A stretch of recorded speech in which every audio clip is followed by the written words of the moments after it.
사랑의 아버지 하나님, 지난 40일 동안 우리를 복주시고 기도의 좌소 가운데 부르셨던 하나님, 우리가 다시 주님을 기억하고 이후에 우리의 날들 가운데 하나님과의 교제가 끊이지 아니하며 우리에게 맡겨주신 모든 것들을 하나님 앞에 맡기는 복의 통로가 되기를 소원하고 하나님 앞에 이 말씀을 나눕니다. 이 말씀이 성령 하나님께서 우리의 마음의 눈을 밝히셔서 우리의 마음을 환하게 하시고 우리의 마음에 기둥되게 하시고 우리가 살아가는 모든 곳에서 시름이 있을 만한 모든 곳에 즐거움이 있도록 우리를 주의 신자된 즐거움으로 바꾸어 주시며 우리를 새롭게 하여 주시옵소서. 주께서 이 예배 가운데 말씀하시고 친히 주장하여 주시기를 소원할 때에 예수님의 이름으로 기도하옵나이다. 아멘. 저희가 팔복 묵상을 계속하다가 오늘은 시편 33편 11절 말씀을 가지고 말씀을 나누게 되었습니다. 제가 아까 예고해 드린 대로 지난 40일 동안, 지난 목요일 날 끝난 2007년도 처음 영육구원 기도, 그 다음에 바나나 기도 주제 구절이죠. 그래서 이 말씀을 통해서 한 해의 첫 시작을 40일을 주님 앞에 드렸는데 이후에 모든 날들을 하나님 앞에 세워가기를 소원하면서 이 말씀을 묵상했으면 합니다. 이 말씀을 묵상하기 전에 시편 33편 11절 말씀을 한번 외워봐야죠. 저를 보시고 시작. 여호와의 도모는 영영이 서고 그 심사는 대대에 이르리로다. 시편 33편 11절 말씀. 아멘. 잘하셨어요. 입으로 안 하시고 눈으로 하신 분도 계신데 잘하셨어요. 아주. 하나님께서 사실 이 구절 하나를 외운다고 하는 것이 뭐 그렇게 중요하겠습니까? 중요한 것은 마음판에 새기고 이 말씀에 있는 하나님의 크기를 발견하는 것이 우리에게 중요할 것입니다. 제가 여러분에게 어떻게 보면 비판적으로 말씀을 드린 것 같아서 1907년에 조선 땅에 있었던 그 부흥, 평양의 대부흥의 불길이 100년 만에 우리 한민족에게 다시 일어났으면 좋겠다라고 하는 운동들이 지금 일어나고 있는데 저는 그것 자체를 부정하거나 그게 나쁘다고 말하는 것은 결코 아닙니다. 중요한 것은 그때 일어났던 그 부흥의 성격만큼 우리가 그것을 받을 수 있는 준비가 안 돼 있다라고 하는 염려를 하는 거죠. 1907년도에 어떤 준비가 돼 있었습니까? 1907년도에는요 다른 준비는 아무것도 안 돼 있었어요. 깡그리 아무것도 없었습니다. 단 하나가 준비되어 있었어요. 그게 뭘까요? 기도입니다. 제가 교회가 이루어지는데 필수 요소가 기도다 이렇게 말하는 거 절대로 아니에요. 말씀이 주어지고 말씀대로 사는 사람들의 공동체 안에서의 나눔인 성례전이 이루어지는 모든 곳, 구원 밖에 있었던 쓰레기 같은 인생을 분리수거하셔서 기독교적인 언어로 하면 구원 가운데 불러내셔서 아직도 더러운데 네가 그리스도로 인하여 새 것이 되었다 선포하시고 우리를 부르는 신분에 걸맞도록 우리에게 새로운 수준까지를 만들어가도록 계속해서 구원의 능력으로 은혜 가운데 주의 땀 흘림으로 우리를 불러가신 그 일들이 기도할 때에 더 분명하게 알게 되고 집중하게 된다는 거예요. 그리고 그때 은혜 가운데 임하게 된다는 것입니다. 그래서 기도가 중요한 겁니다. 1907년 어떤 일이 있었냐고요? 조선 백성들은요 기댈 데가 없었어요. 마치 문도 없고 마치 철로 돼 있는 감옥에 문빗장도 갇혀져 있고 창문도 통로도 아무것도 없는 곳에 갇혀 있는 사람 같았어요. 가슴이 터져버릴 것 같았습니다. 선교사들이 조선 땅에 와서 20수년을 선교하는 동안에 참담한 현장들을 봤어요. 그리고 1907년에도 여전히 마음이 강팍하고 삶의 염려 때문에 마음을 열지 못하고 복음을 받아들이지 못하는 그 인생을 보면서 가슴 아파했다고요. 선교사들이 한 일이 그래서 뭔지 아십니까? 복음을 전해도 안 돼. 데리고 온 아이들은 그 당시에 조선이 너무나 척박해서 장티푸스에 걸리고 말라리아에 걸려서 1살 된 아이들이 2살 된 아이들이 죽어 넘어져 가요. 심지어는 그 어머니인 선교사가 죽습니다. 그런 일들이 조선에 선교하러 왔던 사람들 사이에 있었다고요. 비극이죠. 하나님이 그 인생을 받으셨어요. 그리고 그렇게 희생하는데도 사람들은 변하지 않아요. 선교사들이 할 수 있는 일이 뭘까요? 기도하는 일이었어요. 조선 백성들만 갇힌 방에 있는 게 아니라 선교사들도 영혼과 마음이 지쳐가는 겁니다. 그리고 그때 하나님이 우리를 부르시는 요청의 장소가 있다는 걸 발견해요. 어딜까요? 기도하는 장소입니다. 그래서 그 1907년의 부흥이 1906년도에 선교사들이 함께 모여서 두 사람이 기도하는 모임에서부터 시작해서 그 두 사람이 모인 곳에 또 다른 선교사가 와서 기도에 참여하고 그 모임이 3사람이 되고 4사람이 되고 이제는 서울장안에서 선교사들이 함께 모이는 정기 기도 모임이 누가 명령한 게 아니라 그 마음의 답답함과 필요 때문에 그 모임들이 확산되면서 그 모임이 사경회로 인도하는 길을 마련하고 사경회가 이루어지는 현장에서도 1907년에 있었던 부흥이 있었던 그 현장, 물꼬를 튼 길선주 장로가 회개하기 전까지만 해도 그 모임들은요, 말씀을 들을 수 있는 모임이 아니라 마음이 답답해서 선교사가 가슴을 찢어버려야 하는 그런 모임이었다고요. 그런데도 그 사람들이 했던 일이 뭘까요? 기도하는 거였습니다. 하나님이 그때 하늘 문을 여셨어요. 우리가 오늘 왜 답답해합니까? 우리에게 있는 신자로서 중요한 언어를 잊어버렸어요. 뭘까요?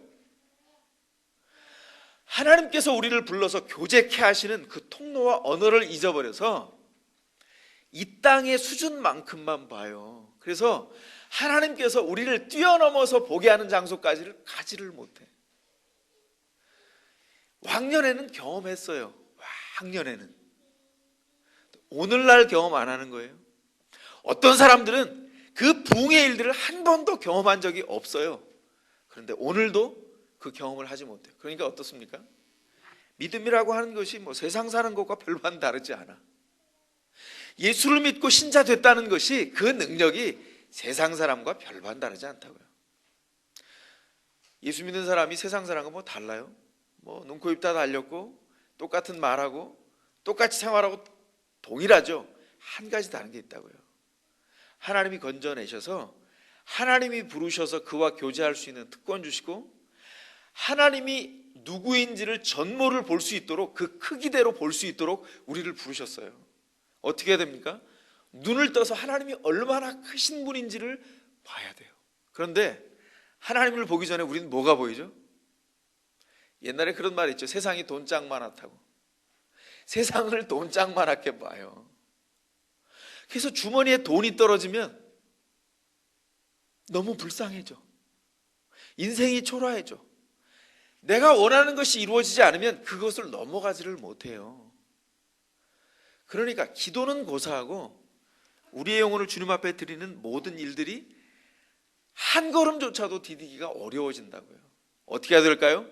눈을 떠서 봐야 하고 언어를 회복해서 하나님이 말씀하시는 것을 듣고 우리가 영혼 가운데 맺혀있는 아직 말로 태어나지 않는 우리 영혼에 있는 옹알이들을 염려의 말들 말고 우리의 영혼이 즐거워하고 하나님이 원하는 바대로 세워져야 할 우리 마음에서 태어나야 될 영혼의 말들을 토해낼 수 있도록 뭘 해야 된다? 신자로서 준비해야 돼요. 그 중요한 은혜의 방편 중에 하나가 기도라고 하는 것입니다. 그래서 제가 지난 40일 동안 기도하면서 그 기도의 주제 구절을 이 구절로 잡았어요. 왜냐하면 한 해를 시작하면 우리는 계획합니다. 그 계획이 이루어지기를 원해요. 보통의 경우는 우리의 소망이죠. 우리가 바라는 것들이 이루어지기를 소원하는데 그것은 대부분 하나님이 원하는 것과 맞지 않을 수 있어요. 그래서 한 해의 첫 40일을 주님 앞에 드리면서 제가 소원하는 것은 이겁니다.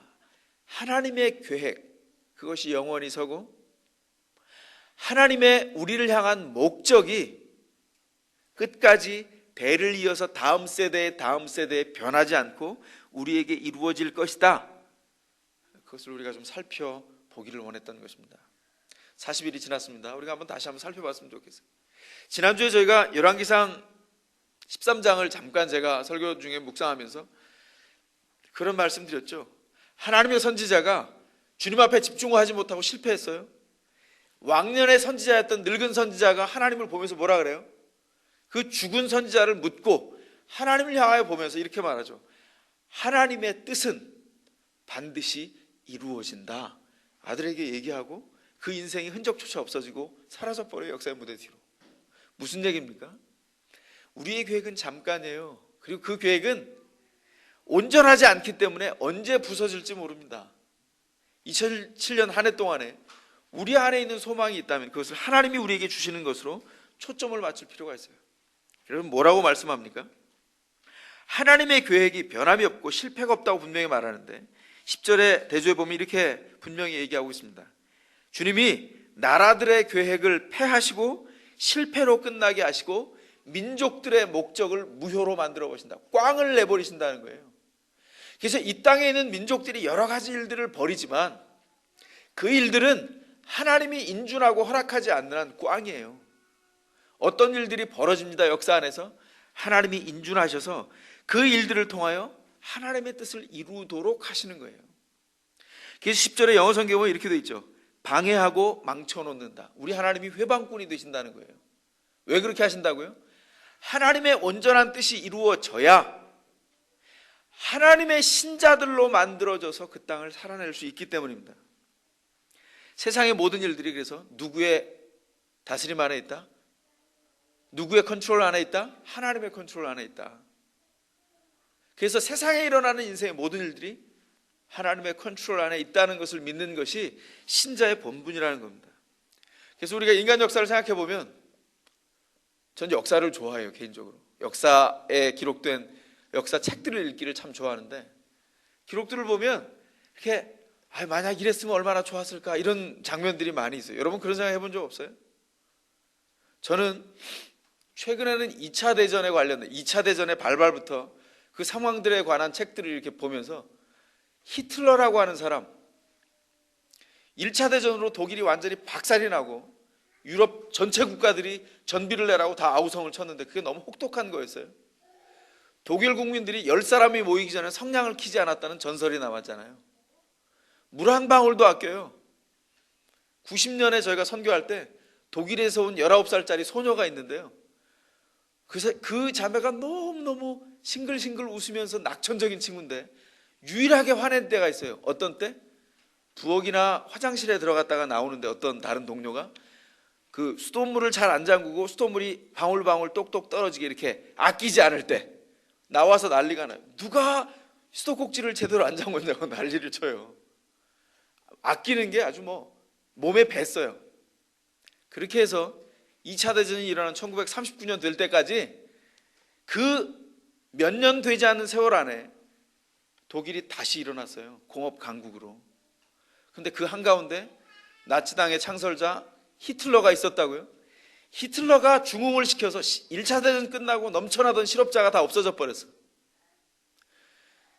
프라이부르그라고 하는 퍼벌판에 도시를 만들고 프라이부르그라고 하는 이름을 붙이고 우리가 아는 폭스바겐 자동차 공장을 만들었어요. 1930년대 중반에. 그리고 뭐라고 말해요? 독일 국민 한 사람에게 차를 다 제공하는 시대를 오게 할 거다. 난리가 났죠. 독일 국민의 90%가 넘는 사람들이 히틀러를 원하고요. 그 당시에 오간 편지들을 보면 사람들이요, 히틀러가 우리 고장에 왔는데 그 얼굴을 한번 보려고 3시간을 기다렸다가 드디어 한 번 봤습니다. 얼마나 가슴이 뛰던지 우리 민족의 희망인 히틀러, 하일 히틀러. 편지를 그렇게 마무리하고 있다고요. 대부분의 사람들이 이런 생각을 해요. 독일 민족에게 히틀러가 없었다면 그런 후회를 한단 말이에요. 그러지 않겠어요? 개인적으로 우리 역사에서 보면 제가 제일 재밌게 봤던 징비록이라고 하는 기록, 이순신 장군에 대한 기록이 나와 있는, 이순신 장군이 명랑해전을 끝까지 완수하고 적들을 섬멸해 나가려고 할 때 명나라의 해군 장수인 진린이 이제 더 이상 가지 말자 이랬거든요. 같이 갑시다, 쳐부숩시다. 그리고 나가다가 어떻게 됐어요? 패주해가는 일본 왜군을 완전히 섬멸시켰지만 화살에 맞아서 자기는 죽었어요. 이렇게 생각하는 거죠. 그 전쟁에 명랑해전만 이기고 그냥 쫓아내지 않았더라면, 이순신 장군이 죽지 않았더라면, 이런 생각 한 번씩 안 해봤어요? 저만 이런 생각하는 거예요? 역사를 기록을 보거나 돌아보면 후회가 있다고요. 개인사를 돌아봐도 마찬가지예요. 그런데 그 일은 반드시 그렇게 이루어질 수밖에 없었습니다. 그렇지만 제가 운명론을 얘기하는 게 아니에요. 우리가 무엇을 의도하든 그 일은 그렇게 이루어질 수밖에 없었다. 그래서 이순신도 로봇이고 누구든지 내가 원하는 생각을 했던 것도 로봇이 돼서 그때 그 시간에 하나님이 계획했던 걸 생각한 거고 행동에 옮겨서 일어난 거다, 이런 일은 아니죠. 야고보서가 뭐라고 말합니까? 인생과 역사가 시험 드는 일을 뭐라고 말하냐면 자기 욕심에 끌려 미혹되어서 시험된다고 말해요. 인간들이 죄를 먹고 마시면서 인생의 현장에서 살고 부딪히며 역사를 만들어내는데, 실수하는 역사의 현장에서 하나님은 그곳에서 할 수 있는 최선의 것으로 우리의 구원 계획을 이루어 가시도록 주께서 만들어 가신다고요. 다시 말해서 실수투성이의 역사는 우리의 죄의 역사입니다. 하나님은 실수하고 벌어져 버린 그 현장을 수습하고 새롭게 해서 우리를 주님의 사람으로 만들어가는 구원 계획을 이루기 위해서 애를 쓰시는 거예요. 다시 본문에 돌아와 보면 주님이 컨트롤하고 있다는 것입니다.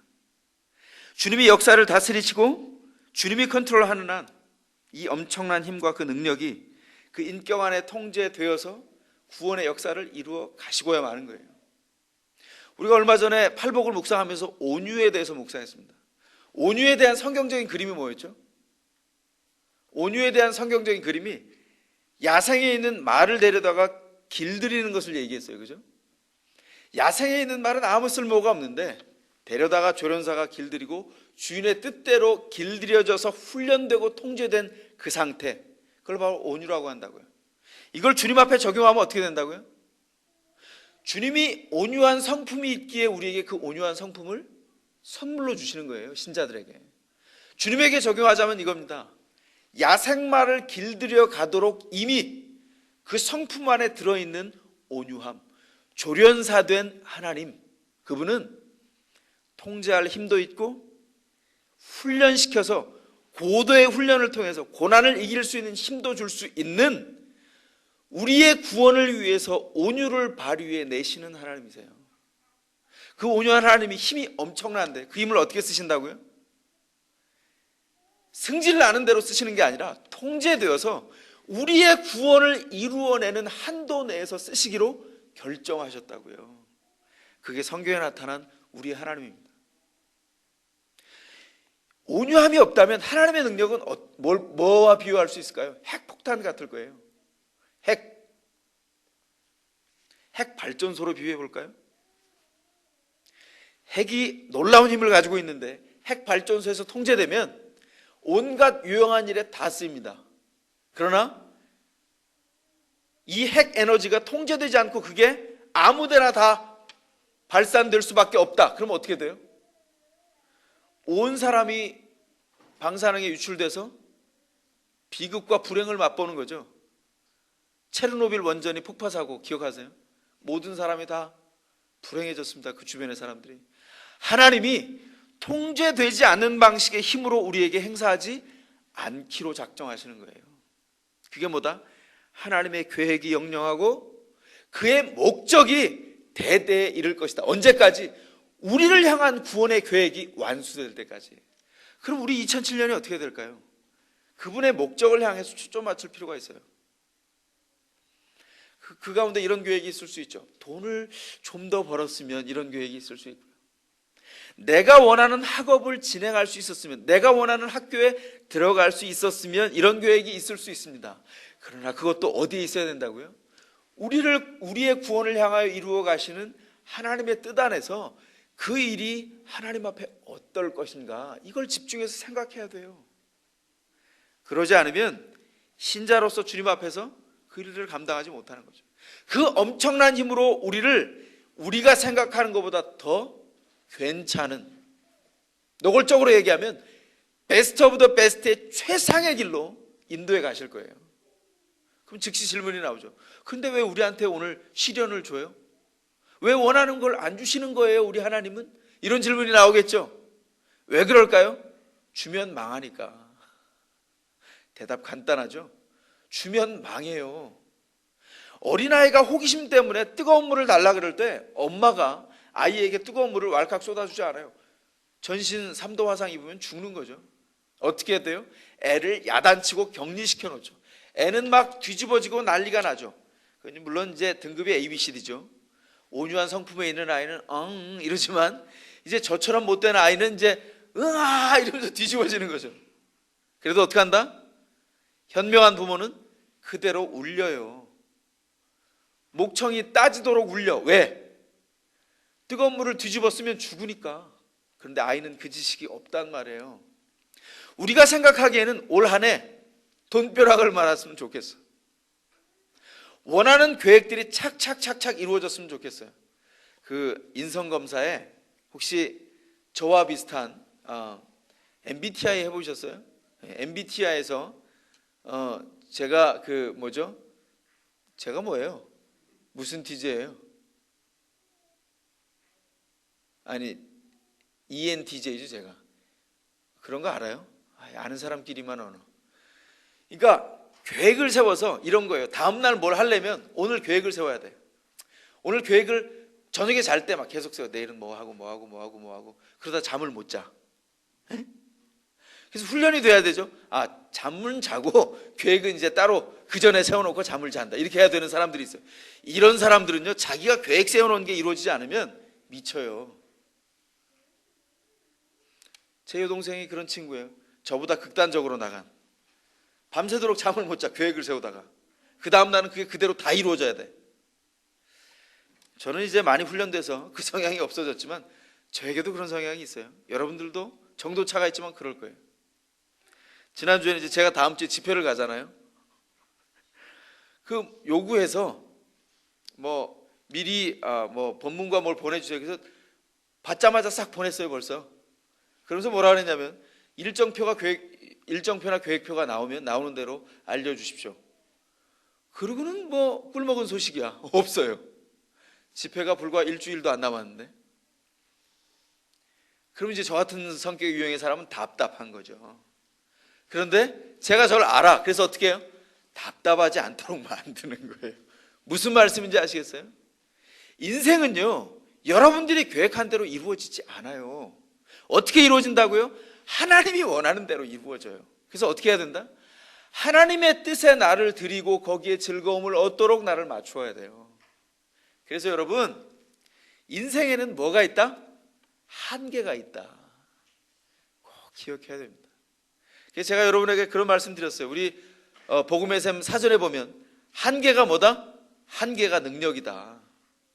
세상에서는 한계가 불편함이지만 믿음 안에서는 한계가 능력이에요. 계획을 세웠어요. 그죠? 그 계획 중에 이루어지지 않을 것이 있다는 것을 기억하세요. 염두에 두세요 미리. 그래야 마음이 다치지 않아요. 남편과 아내가 서로 약속합니다. 작년 말에 그런 거 안 했어요? 내년엔 나 뭐 해줄게. 세계 일주 여행을 보내줄게. 이런 뻥을 치죠. 그죠? 대부분은 뻥이에요. 그리고 연말까지 가는데 이루어지지 않아. 그러면 아내가 남편을 계속, 요즘은 빨래판이 없으니까 뭘로 긁는지 모르겠는데 하여간 긁어. 박박 긁으면서 얘기하죠. 왜 당신은 약속한 걸 안 지켜 이렇게 긁죠. 그럼 그때 발견해야 되는 거예요. 내가 당신을 사랑합니다라고 말한 거지 그 약속이 이루어질 거다라고 말하는 것은 아니다. 이걸 배워야 돼. 이게 인생이라고요. 네? 서로 남편 아내 이렇게 얼굴을 보세요. 아니면 얼굴 보는 게 쑥스러우면 손이라도 한번 이렇게 지그시 잡아주면서 이해해 이러는 거예요. 안 이루어진다고요. 미리 작정하고 뻥을 쳤으면 본인이 회개해야 되겠지만 하나님께서 우리에게 주신 인생 안에는 한계가 있어요. 그래서 어떻게 해야 돼요? 하나님의 계획이 이루어지는 것을 즐거워하도록 우리를 맞춰야 돼요. 그래서 어떤 때 인생을 보면 친구들을 돌아보면 어떤 사람은 막 쌩쌩가, 어떤 사람은 고속도로가 아우토반이고 아이 차가 한계 속도가 360마일이야. 막 우와 이러고 가는데 나는 달달이 용달차야.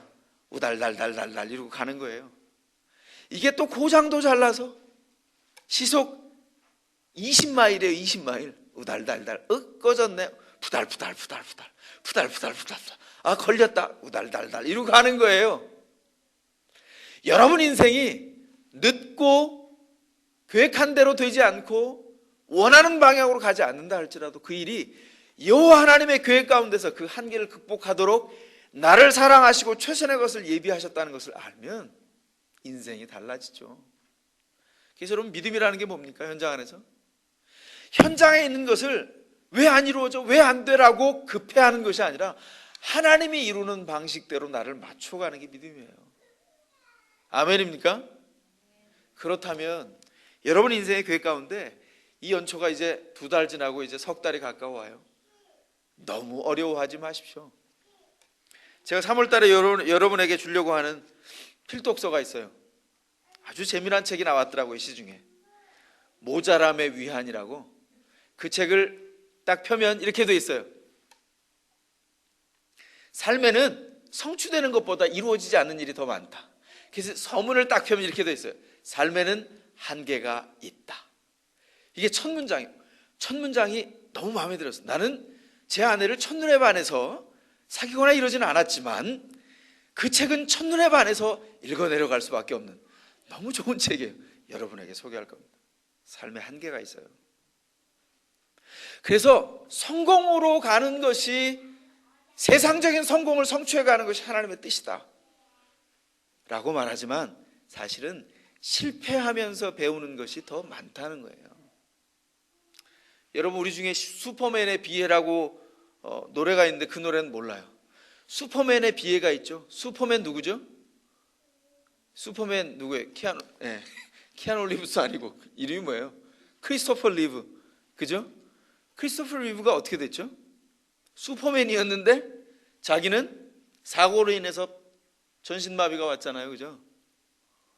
그가 전신마비가 온 다음에 인생을 더 깊이 알았다고 고백한다고요. 그리고 백투더 퓨처 찍은 누구죠? 마이클 폭스가 어떻게 됐죠? 뭘 앓고 있죠? 파킨슨 병을 앓고 있어요. 10년 더 됐습니다. 마이클 폭스가 고백하는 게 있어요. 뭐죠? 내가 병을 앓기 이전보다 내 인생은 상상할 수 없을 만큼 더 풍요해졌다는 거예요. 한계가 있습니다. 그러나 그 한계 때문에 하나님을 더 깊이 알 수 있다면 그 일이 기쁨이 되는 거예요. 인생의 계획을 누가 세워가십니까? 하나님이 세워가십니다. 신자가 하나님의 뜻대로 그 일들을 이루어 가도록 할 필요가 있습니다. 여호와 하나님의 계획이 영영에 서 있다는 것은 늘 변함이 없다는 거예요. 이것이 신자에게 위로가 됩니다. 늘 변함없는 하나님, 위로가 되죠. 여러분 가정이 어떻게 지켜집니까? 가정을 누가 지킵니까? 아빠가 지킵니까? 엄마가 지킵니까? 가정은 변함이 없는 사람이 지키는 거예요. 그게 아빠든 엄마든 자녀든 상관이 없습니다. 변함이 없는 사람, 그 가정을 사랑하도록 변함이 없는 사람이 그 가정을 지키는 거예요. 그래서 변함이 없이 성실한 아빠, 그 사람이 가정을 지킵니다. 변함없이 거기에 늘 있는 엄마, 그 엄마가 가정을 지켜요. 그 아빠와 엄마를 통해서 자녀가 자랍니다. 변함이 없는 남편, 변치 않는 아내를 통해서 가정이 지켜진다고요. 오 그대여 변치 마오, 옛날에 그런 노래가 있었죠. 변치 않는 사람을 통해서 가정이 지켜져요. 그럼 또 묻겠습니다. 지구는 누가 지키죠? 지구는 누가 지켜요? 독수리 오형제가 안 지키죠. 하나님이 지키신다고요. 우리 주변에서 일어나는 모든 일을 변함이 없으신 하나님이 지키시고 통치하시고 다스린다고요. 모든 일이 하나님의 컨트롤 안에 있다는 것을 믿는 것이 신자의 본분이라는 것입니다. 그렇다면 2007년 동안 우리가 고백해야 될 게 있죠. 하나님이 누구인지를 알아가는 거예요. 왜 이 땅에서 비극이 일어납니까?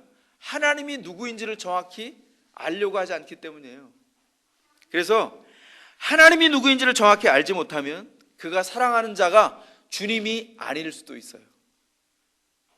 잘 들으십시오. 하나님이 누구인지를 정확히 알지 못하면 하나님을 사랑한다고 하는 본인이 말하고 있는 그 하나님, 고백하는 하나님이 아닐 수도 있다고요. 하나님을 사랑한다고 하지만 다른 것을 사랑할 수도 있습니다. 그래서 예배보다 먼저 앞서는 것이 있어요. 뭘까요? 지식입니다. 경건보다 먼저 앞서는 것이 있어요. 그게 뭘까요? 하나님을 아는 지식이에요. 하나님을 더 분명히 아는 지식 때문에 우리가 예배할 수 있고 경건이 무엇인지를 알게 된다는 거예요. 2007년 한 해 동안 해야 될 게 뭘까요? 하나님을 아는 지식 가운데 우리가 깊어지고 하나님이 얼마나 크신 분이는지를 발견할 수 있도록 눈을 뜨는 일, 이 한 해 동안 우리가 할 수 있는 일입니다. 구약성경에 보면 선지자들에 의해서 질타를 당한 우상이 두 종류가 있죠. 구약의 우상이 두 종류가 있어요. 그게 뭘까요? 외국에서 수입해온 외래 우상이 있고요, 자생적인 우상이 있어요. 두 가지가 있다고요. 외래 우상은 뭐죠? 이스라엘 백성이 가나안 땅에 들어가서 그 주변 나라에서부터 수입되어 온 우상, 바알 우상, 아세라 우상, 이런 우상입니다. 이 우상은 문제가 되지만 자생적인 우상보다 심각하지 않아요. 자생적인 우상은 뿌리가 깊습니다. 자생적인 우상은 뭐죠? 아론 때로 거슬러 올라가는 우상이에요. 밖에서 수입해온 우상이 아니라 이스라엘 공동체 자생되어서 그 안에서 발생되어진 우상. 시내산에 출애굽하자마자 시내산에서 교육받고 어떤 일이 벌어졌어요? 거기서 주의 말씀이 임했죠. 주의 말씀이 임해서 십계명을 받으러 올라간 동안에 그 백성이 불안해졌어요. 그래서 어떻게 했어요? 아론에게 요구해서 금부치를 모아다가 자기의 노력으로 송아지를 만들어서, 금송아지, 번쩍번쩍하는 금송아지를 만들어서 우상 숭배를 했는데, 성경에 보면 그걸 우상이라고 말하지 않았다고요. 그 이스라엘 교회는 뭐라고 말했다고요? 나타나신 여호와 하나님이다 라고 말했다는 거예요. 그게 문제라고요. 외래에서 수입되어 오는 우상은 문제가 안 돼요. 교회 안에 자생되는 우상이 문제라고요. 우리 안에서 정작 하나님을 섬긴다고 말하면서 사실은 금송아지를 섬기는 일이 얼마나 많은지 몰라요. 어떤 일입니까? 하나님을 섬긴다고 교회 나와서 이런 설교를 하면 인기가 없다는데 저는 이런 것만 하기로 작정했기 때문에 오늘도 목놓아 힘줘하겠습니다. 통제되어서 교회 안에 와서 신자인 양 하고 앉아있지만 정작 마음 깊은 곳에서 원하는 것은 하나님을 빌미로 삼아서 하나님이 목적이 아니라 하나님을 수단과 방법으로 동원해서 뭐 하고 싶어 하는 거죠? 성공하고 싶다는 거 아니에요. 응? 하나님 이번에 도와주세요. 이번에 도와주시면 제가 한번 멋들어지게 해보겠습니다. 저 앞에 수도 없는 사람이 얘기했습니다. 목사님, 저는 돈을 많이 벌 테야요. 그러면 하나님께서 쓰시는 것을 저를 통해서 마구마구 쓰시도록 저를 허용할 테야요. 그렇게 말하는 사람치고 그렇게 간 사람을 한 사람도 못 봤다는 거 아니에요. 이게 믿음의 비극이에요. 없다고요. 그런 게. 가난할 때 나누지 못하는 사람은 부자가 돼도 못 나눠. 그래서 우리가 성경에 나와 있는 대로, 많은 교회가 좀 오용해서 문제지만, 너희가 보물을 하늘에 쌓으라, 그곳에는 녹도 안 쓸어, 하늘에 쌓아, 그렇게 말할 때 교회에다 헌금하라 이런 얘기가 아닙니다. 궁극적인 얘기가 뭐죠? 신약 교회가 가지고 있는 연보의 기본적인 특징과 목적이 뭐냐면, 우리에게 준 부요함을 나누어서 가난한 자들을 돕고 그들을 하나님의 은혜를 맛보도록 만드는 일이에요. 그래서 뭡니까? 우리가 가난한데 연약한 도와줄 사람이 있는데 그 사람을 내 힘으로, 내가 아는 사람이야, 이걸 도와주면 언젠가 이 보상이 나한테 돌아올 사람이야. 이건 구제가 아니에요. 이건 헌금이 아니라고요. 아무리 해도 이 사람은 보상은커녕 아무 도움도 안 될 사람이야. 혹시 지금 도와줬다가 계속 거머리처럼 붙어서 나를 괴롭히지는 않을까 고민되는 사람이에요. 그 사람을 도와서 하나님의 은혜가 임하도록 만들어 놓는 거예요. 그게 뭐라고요? 신약이 말하고 있는 헌금이라고요. 우리 가운데서 교회 나왔어요. 우리가 여전히 가난해요.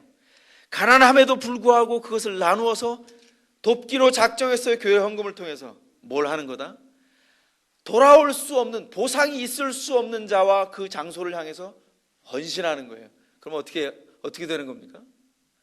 내가 바로 그때 하늘의 그 보화를 쌓게 된다는 것이 헌금의 원리라는 거예요. 동록과 좀이 썰지 않는 곳, 그곳에 헌금을 드리는 겁니다.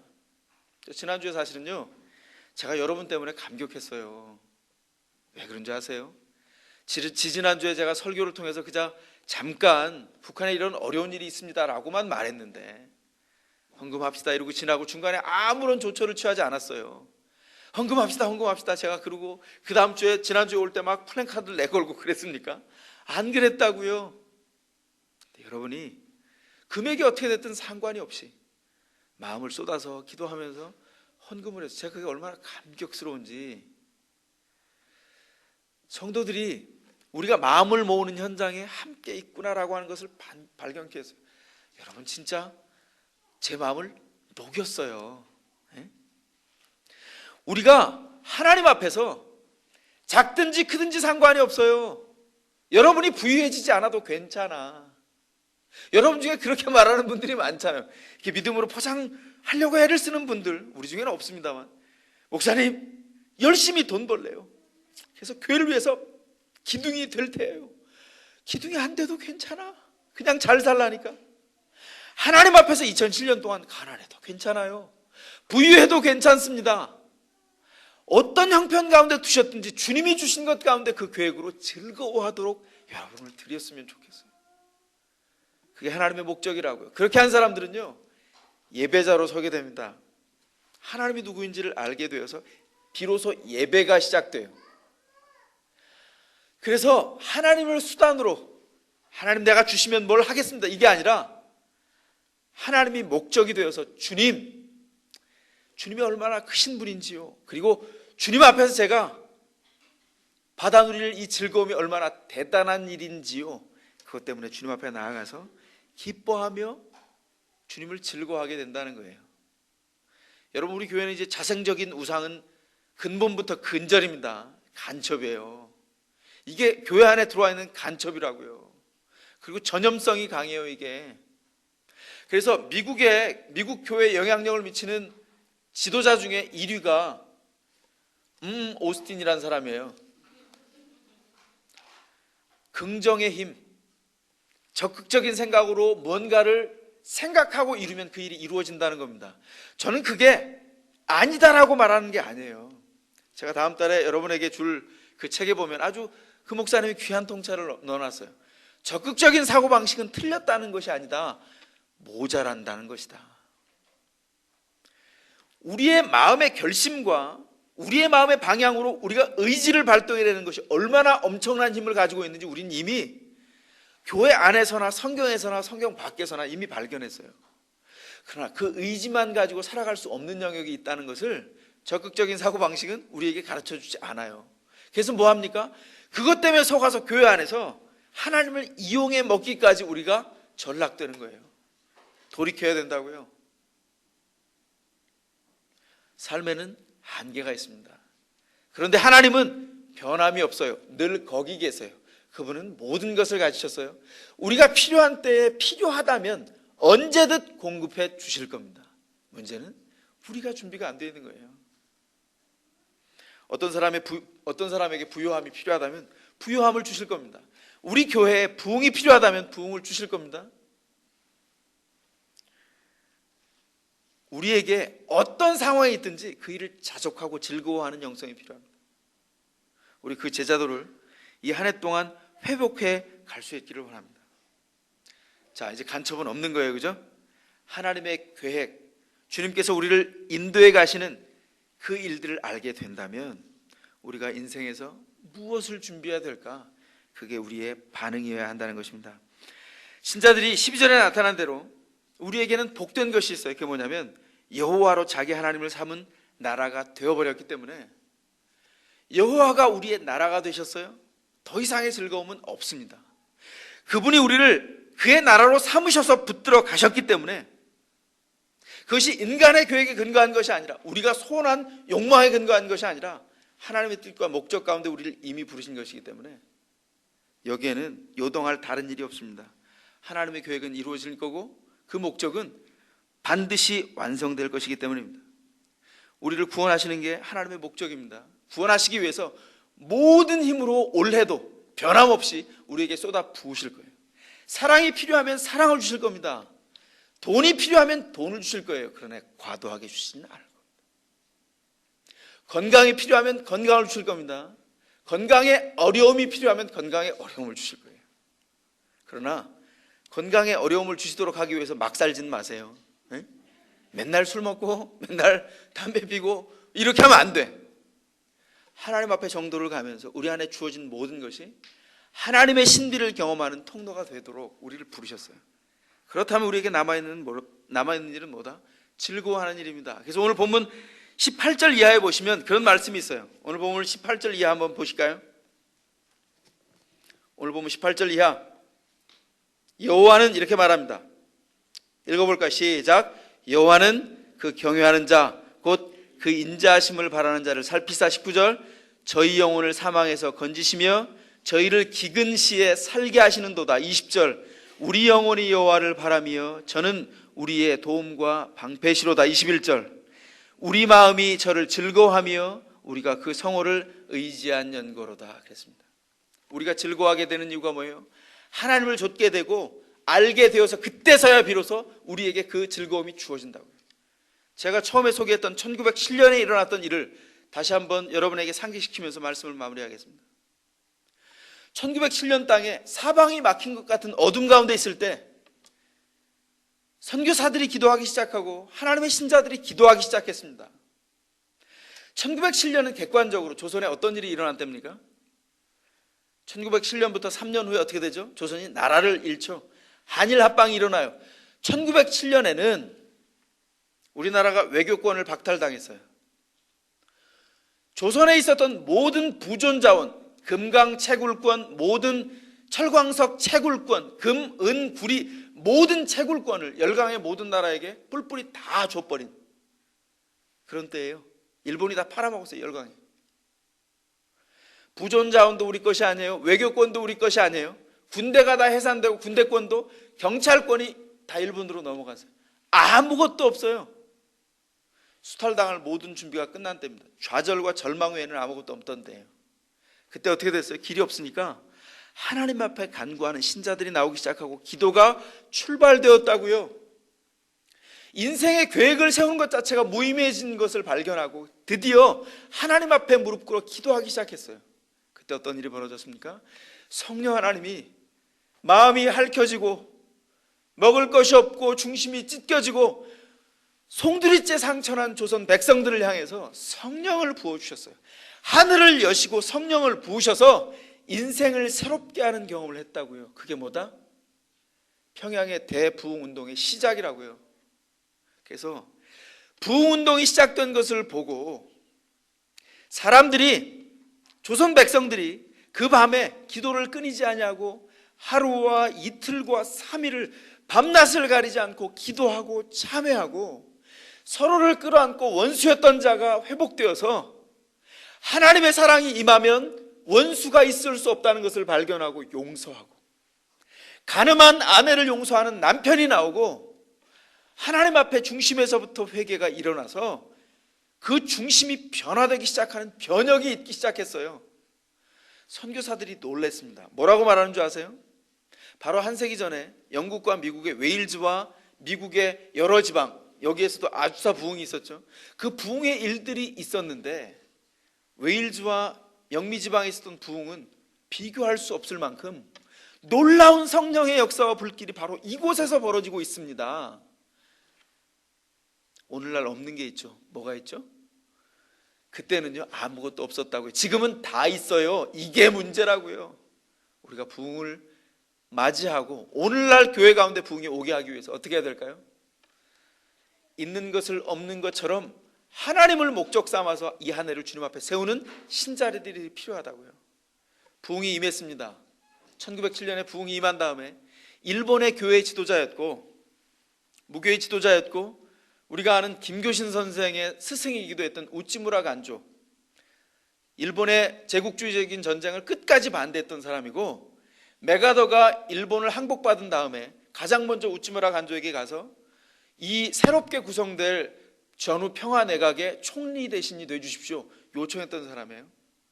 그 우찌무라 간조가 이렇게 얘기했습니다. 조선의 부흥의 소식을 듣고 바로 듣자마자 마음의 탄성으로 이렇게 말했다고 해요. 오 조선이여 복되도다, 조선이여 복되도다, 조선이여 복되도다. 그 어려움으로 인하여 성령을 선물로 받는 놀라운 축복을 경험했도다. 여러분, 한계가 불행이라고요? 신자들은 한계가 축복입니다.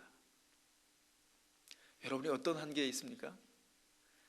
그 한계 때문에 주님을 더 깊이 만나는 경험을 하셔야 할 겁니다. 꿈이 좌절됩니까? 그 일 때문에 주님이 계십니다. 그 일 때문에 주님을 더 깊이 알도록 우리를 부르셨어요. 이 한 해 동안 이루어지는 일이 있다면 감사하십시오. 그러나 한계와 좌절이 있을 거예요. 그 일을 만난다면 이 말씀을 떠올리십시오. 여호와의 계획이 영영이 서고 그의 목적이 대대에 이르리로다.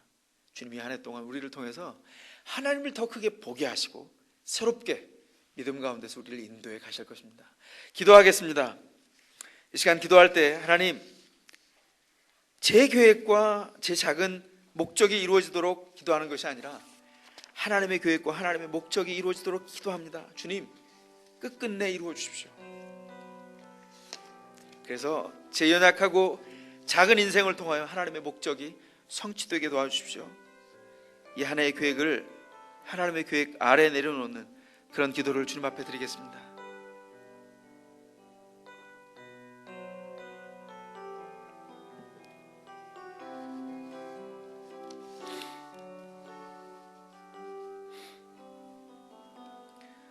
우리가 주님께서 우리를 구원하신 그 구원의 열심과 끝까지 포기하지 않는 그 사랑을 오늘에 이르렀고, 이 한 해를 또한 주님께서 우리를 그렇게 이끌어 가실 것입니다.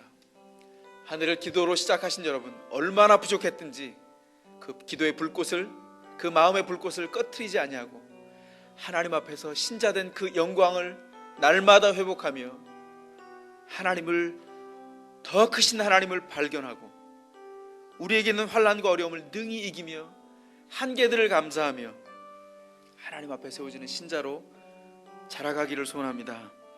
우리의 영혼을 새롭게 하시며 우리를 온전케 하시는 주님을 찬미하며 그 찬양 가운데 기도를 담겠습니다. 그 자리에 일어나셔서 기도합니다. 보혈을 지나 하나님의 품으로, 보혈을 지나 아버지의 품으로 한 걸음씩 이 한 해 동안 주님 앞에 가겠습니다. 우리는 실패하지만, 우리는 변하지만 변함없는 주님을 붙잡겠습니다. 보혈을 지나, 보혈을 지나 하나님 품으로, 보혈을 지나 아버지 품으로, 보혈을 지나 하나님 품으로 한 걸음씩 나가네. 보혈을 지나, 보혈을 지나 하나님 품으로, 보혈을 지나 아버지 품으로, 보혈을 지나 하나님 품으로 한 걸음씩 나가네. 존귀한 주 보혈이 내 영을 새롭게 하시네. 존귀한 주 보혈이 내 영을 새롭게 하네. 아멘. 기도하시겠습니다. 지금은 우리 주 예수 그리스도의 은혜와 하나님의 크신 사랑과 성령 하나님이 인도하시고 동행하시며 우리를 온전케 하셔서 이 한 해를 인도해 가시는 놀라우신 은총이 이제 2007년을 하나님 앞에 기도하며 더 친밀함 가운데 나아가 주님께서 우리 가운데 허락하신 계획을 우리의 계획의 일부로, 그리고 우리의 계획이 주님의 계획의 일부로 되어 이 한 해를 주님 앞에 더 깊이 자라가며 신자된 영광을 회복하여 결국 하나님의 영광이 되기를 소원하는 여기 모이는 모든 하나님의 백성들 머리 위에 대대손손에 이르러 그 믿음의 가문 위에 우리의 어린 것들 위에 지금부터 영원토록 함께 하시기를 간절히 축원하옵나이다. 아멘.